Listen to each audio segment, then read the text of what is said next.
depuis que toi tu es né, tu es allé à l'école d'aimer toi-même. Tu as déjà appris comment tu peux t'aimer. De quelle façon toi tu t'aimes.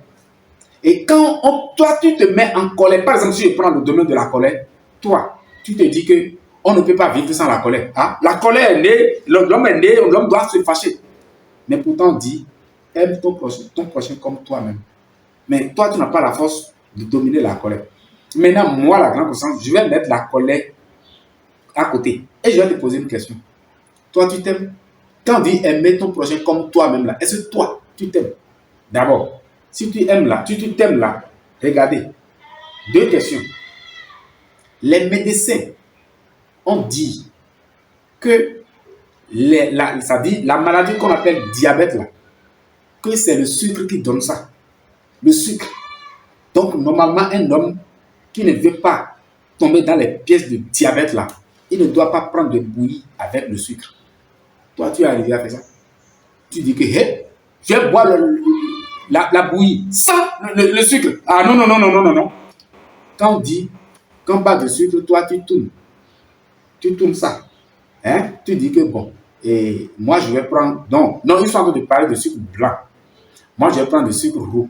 C'est ce que tu as fait, et tu vois, non? Parce que tu n'as pas, tu ne sais pas le mot qu'on appelle aime toi-même.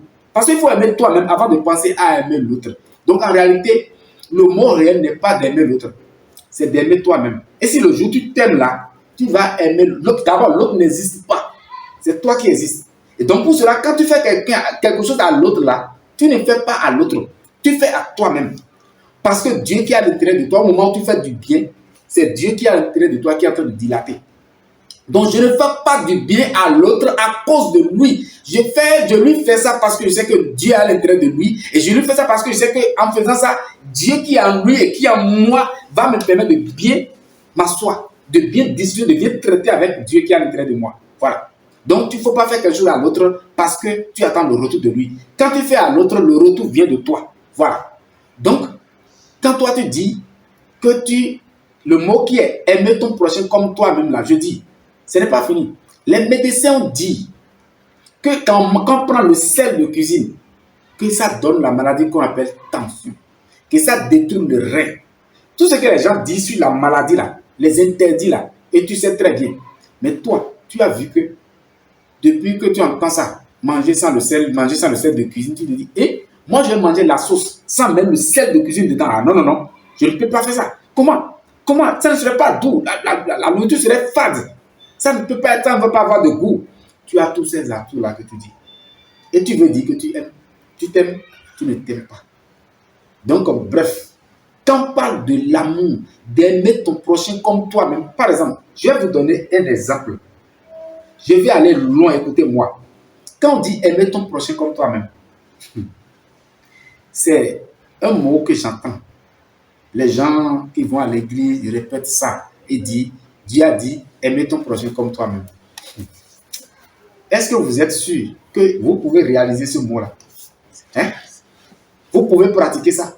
Vous ne pouvez pas pratiquer. Le mot qui dit, la phrase qui dit aime ton prochain, la phrase qui dit aime ton prochain comme toi-même là, vous êtes sûr de pouvoir pratiquer ça?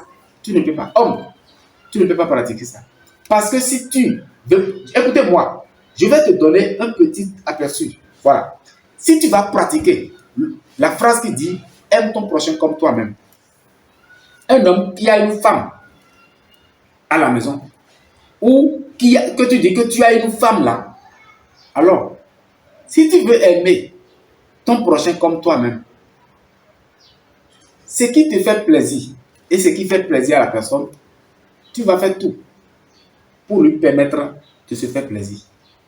Comme toi-même, tu veux te faire plaisir. Par exemple, un homme trouve une autre femme à l'extérieur pour regarder, pour faire la cour, c'est bon pour toi.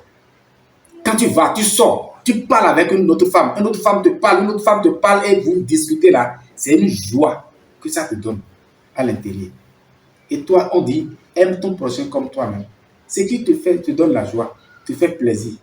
Est-ce que tu es d'accord que celle qui est à la maison avec toi là, elle fait la même chose? Elle sort, elle voit les hommes, elle parle, elle fait ce qu'elle doit faire avec les hommes là-bas. Toi, tu peux accepter ça? Donc, quand on rentre dans La phrase qui dit « aime ton prochain comme toi-même », en réalité, vous les hommes, vous n'êtes pas encore prêts pour entendre ça, pour pratiquer ça. Je vais revenir sur ça et je vais vous parler de ça.